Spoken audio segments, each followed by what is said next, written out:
In a small village called Izum, nestled between rolling hills, there lived beautiful and chubby-looking woman named Adana.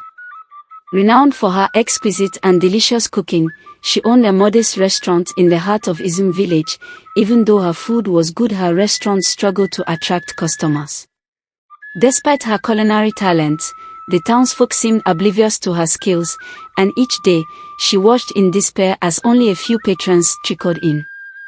The empty tables echoed her loneliness, and the fading aroma of her meals felt like a distant memory of what could be.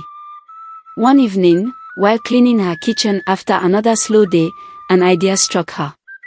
Adana had heard whispers about Kofi, the mortuary attendant, known for treating the deceased with a care that bordered on reverence.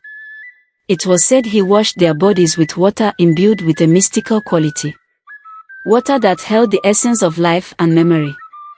Driven by desperation, Adana decided to visit Kofi and ask for some of this water, believing it might be the secret ingredient her dishes desperately needed. The next day, she approached the mortuary with a mix of nervousness and determination. Kofi greeted her with a curious smile, his eyes reflecting a kindness she had not expected. She explained her plight, her voice trembling slightly as she spoke. After a moment of hesitation, Kofi agreed to provide her with the water, warning her about its origin and the gravity of its use. Adana promised Kofi she would return the following day with her jar, and so did she. As early as the next morning, Adana returned to the mortuary, ensuring no one saw her as she went in with a small jar in her hand. She met with Kofi, and he filled her jar up with the water from bathing of the dead bodies. Adana felt a surge of hope, convinced that this water would be the key to transforming her culinary creations. That evening, she cooked with the water, and to her astonishment, the flavors blossomed like a vibrant garden. Her meals became a sensation, rich, irresistible, and seemingly magical. Word spread quickly throughout the village and surrounding villages, and soon, people from far and wide flocked to her restaurant, eager to taste the food that had captivated so many hearts. Lines formed outside her door, wrapping around the block, and Adana reveled in her newfound success, the joy of satisfied customers filling her once empty space. Yet, as her restaurant flourished, her visits to Kofi grew tense. One evening, she arrived at the mortuary to find Kofi in heated conversation with a village elder. Their voices rose, and Adana, hiding in the shadows, overheard snippets of their discussion. Kofi was expressing doubts about his role in her success, questioning whether it was right to aid her. The elder, concerned about the morality of using such water, urged Kofi to reconsider and stop his actions. Adana's heart raced as she listened, anxiety churning in her stomach. She felt the weight of her choices closing in on her, threatening to unravel everything she had built. The inevitable happened when a group of villagers decided to investigate. They followed Adana to the mortuary and watched as she filled her jar with the water. Shocked, they realized the source of her success. With a mix of betrayal and outrage, the villagers stormed into her restaurant, confronting her with anger and disbelief. Caught off guard, Adana felt her heart race as she faced their accusations. In a moment of vulnerability, she confessed everything to the villagers, the source of her water and the choices that had led her down this path. Gasps filled the room, and the atmosphere shifted from joy to horror. Her patrons turned away, repulsed by the truth that had shattered their admiration. Alone and devastated, Adana sank to her knees, tears streaming down her face.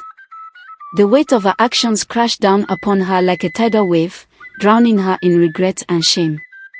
As the days went by, Adana couldn't step out her home because of the shame and the comments and gaze the villager left when she passed by.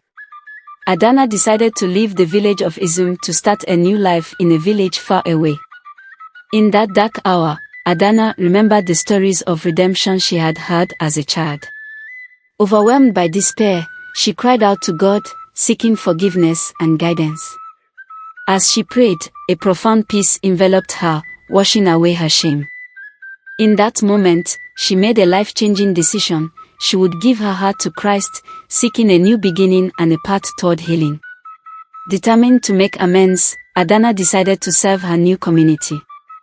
She began volunteering at the local orphanage, using her cooking skills to provide warm meals for hungry children. With each dish she prepared, she poured her heart into helping others, discovering a fulfillment far deeper than the fleeting success of her restaurant. The laughter and joy of the children filled her spirit with a warmth she had never known. As time passed, the villagers began to see Adana's genuine love for the people.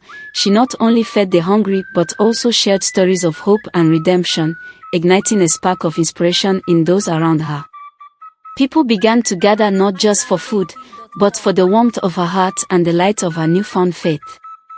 Her kitchen became a gathering place, where meals were shared, stories exchanged, and friendships forged.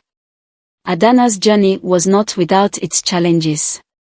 There were days when the shadows of her past would creep back in, moments of doubt and fear. But she held fast to her faith, using her experiences to connect with others who struggled.